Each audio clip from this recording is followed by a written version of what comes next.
see, I got her in the lab. Got parts all over the place, boxes, parts, you know what I'm saying, things all over the place, man.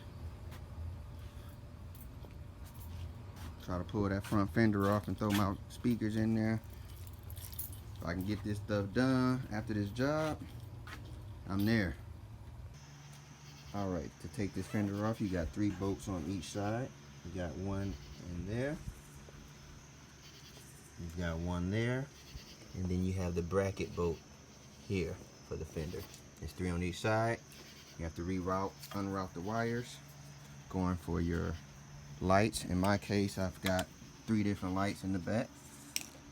A light bar, my brakes, and my tri-bar. So you got to unroute those, and that fender should lift right up. It's actually loose now. Still got to take some more of the wires out and unroute them, and that will come right out. Alright, as you see, I've got the fender off. What I didn't do and what I would recommend is at least unloosing the bolt here for your exhaust. It also will help loosen this bracket here. I had to remove the strap bolt, and there was one more bolt here in the center, so I actually took all 3 of those bolts out. Took out the bracket bolt that's here, loosened this bolt. I'm not taking it all the way off, it's completely flexible.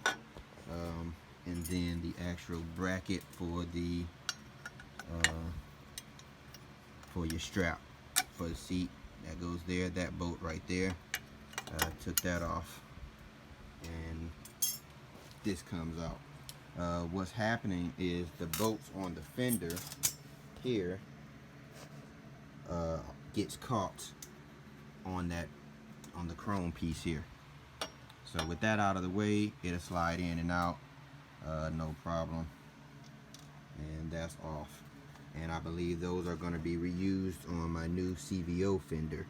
So I would have to remove those and install those big bolts on that fender. But that's definitely what needed to be done for a nice smooth removal of that fender. Just unloosen that outer bolt, completely remove that bolt that actually holds the bracket here.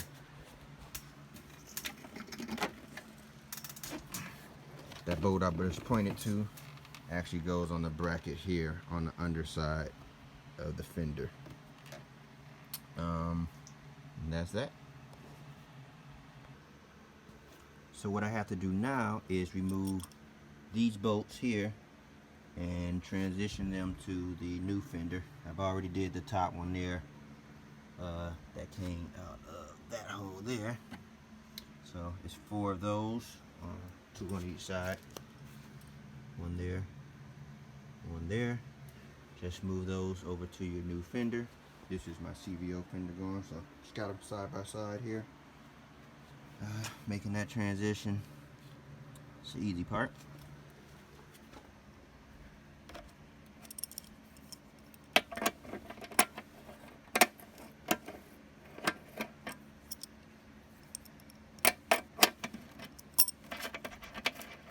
Just come right out.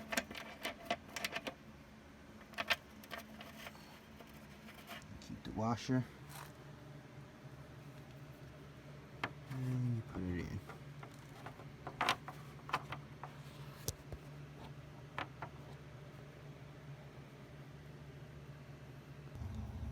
Alright, one modification I had to do. This is the seat bolt, the seat screw, the screw that holds your seat on. I had to do a slight modification. The Nasty Hog fender is a little thicker than the factory fender. This is the part that actually goes in this hole.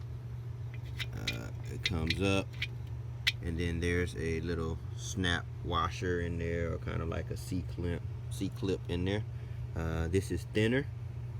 On the Nasty Hog fender, it's thicker, that hole there.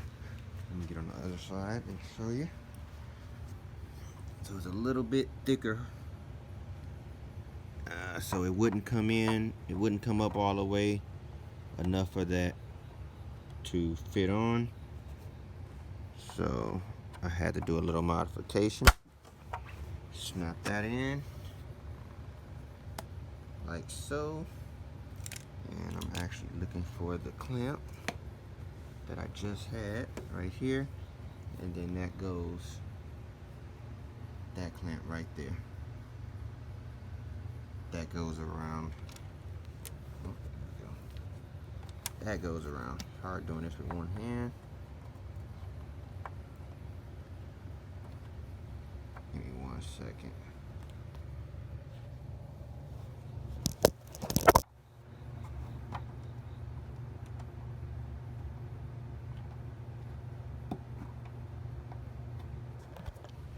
Alright, so there it is. It fits. You can see the clamp that goes around it.